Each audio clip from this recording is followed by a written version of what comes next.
To the inside, Ward, the outside, Ward passes, can he hold on? Yes! Johnson wobbles on the top of the tabletop.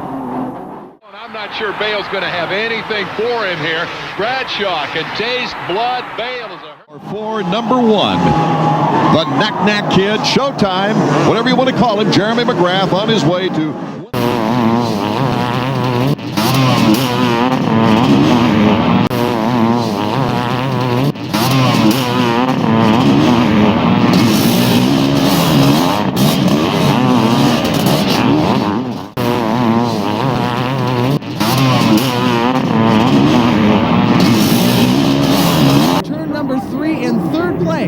So you got Burnworth up on top, Ron Lechien in second. There he is. In third is Ricky Johnson, Jeff Liskin fourth, and David Bailey.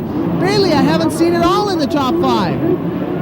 Bailey in some kind of trouble. We'll get our spotters to get a look for him, but it's number 18, Scott Burnworth with the lead. Number 2, Lechien in second, and RJ is back in third. Well, this is exactly the kind of race that RJ wanted to run. He wanted to get a good start, not necessarily the lead, but somewhere up on top, right at the very beginning, so the pressure would be put on Bailey.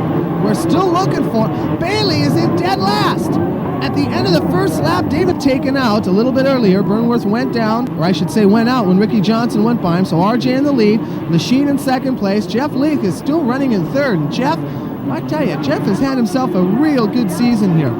At the very beginning of the year, you may recall how Jeff was the guy who landed flat on his nose at Anaheim Stadium. No, I take that back. That was at San Diego, where he had to be airlifted out of there in a helicopter. A very serious injury that Motocross Action caught a spectacular picture of. The problem was the injury took him a couple of weeks off the circuit. It wasn't until about a month ago that he came back real strong. Last week, at the Pasadena Rose Bowl, he finished second to Ricky Johnson, and right now he's running third. Here's RJ number 5, still on top. Lechien number 2 in second place. Really hasn't looked to be much of a threat ever since RJ passed him. Not quite at the halfway mark of the race right now, and I can see by looking at the track that the cars, the Class 10 vehicles that we were looking at just a little bit earlier on our Moto Video picture tube right here, have really packed down the dirt. You're not looking at a lot of big, wide, loomy surfaces where you can get some great traction. The dirt is very hard packed down. It's a very rough surface, and because there's so little dirt on the side, you really have to watch your balance on these machines. Remember, these guys are all running knobby tires out there, and if they're not careful, that rubber can just wash out from underneath them at almost any opportunity. Now, I haven't said much yet about number 2, Ron Lechien, and I got to say that this is Ron's best main event performance of the 1986 season so far. Really to come around. There he is. David is all the way back down in 12th place. He's in the 12th position. He's got to pass 4 riders just to stay in contention. That's to stay within the mathematical realm, which will make it possible for him to win a championship, much less have a realistic chance at it. RJ in the lead. Number 2, Ron Lechien. Ron has a couple fast laps, a couple slow laps. He's been hanging right there about, well, anywhere from 1 to 4 seconds behind big number 5. First and second corner. Then after that point, because of the fact that this track is fairly easy, and by being easy, I mean it's not nearly as technical as many of the Supercross tracks that you see, David's having a tough time passing him because he specializes in that stuff. Okay, there's number 3, Johnny O'Murray and Jeff Leask. After that, that's 3rd and 4th place. Number 1, Jeff Ward in 5th. 9, Bowen in 6th place. Bailey still has not climbed up out of 10th. Now, this is unofficial, remember. We're just trying to count them down here, and there may be They're at the finish line again. Number 5, Rad and Bad, Rick Johnson. Boy, has this been his year. Started off real nice in Anaheim. He almost won it there, and many people say he would have had it not been for that controversial blocking by Burnworth going on. Number 1, Wardy. I really can't say enough about the fact that Lechien is hanging in there in this race. Number 2 finally seems to have dialed in that 250KX of his and is really learning how to ride that Kawasaki around the track.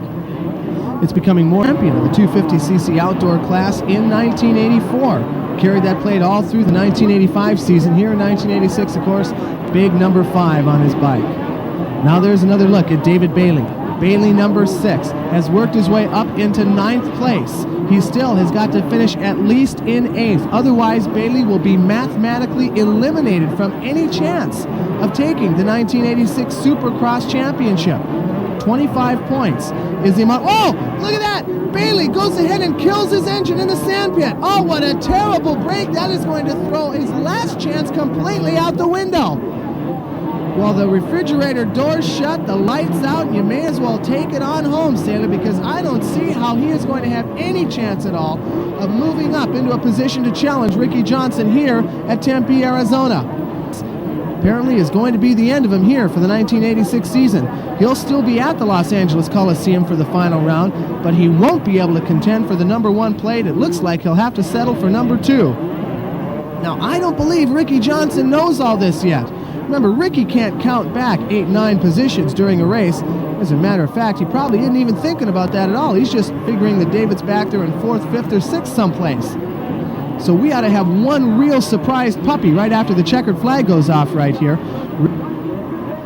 Just a matter of time right now. Lechien has dropped back off the pace, and Ricky is back into his old style and self. You know, I can't help but feel a little sorry for Ricky because he's probably feeling a little frustrated right now. The people all around the stands are waving at him like mad.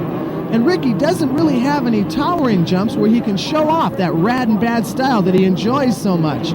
When he raced at the Pasadena Rose Bowl just a week ago, he took 1 extra victory lap just for the sole purpose of doing some extra styling and waving at the fans.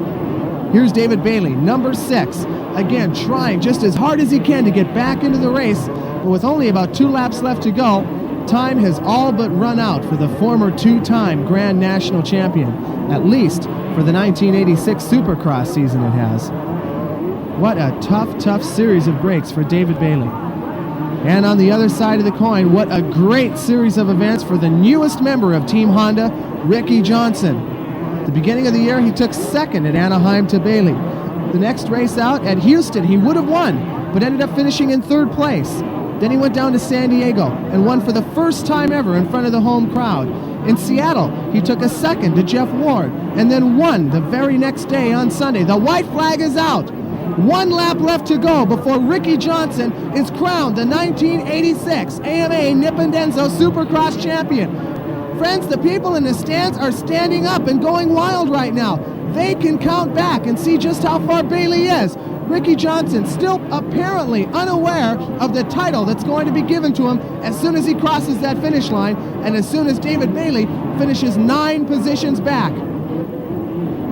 Number 2, Ron Lechien. You got to give Ronnie a lot of credit. He's had a super night out here tonight. That is his best finish, or I should say this will be his best finish when he crosses the finish line ever during the season. There's a nice little wave to the crowd from Ricky Johnson. He looks back over his shoulder. He's trying to count back and see where Bailey is, and he doesn't see him.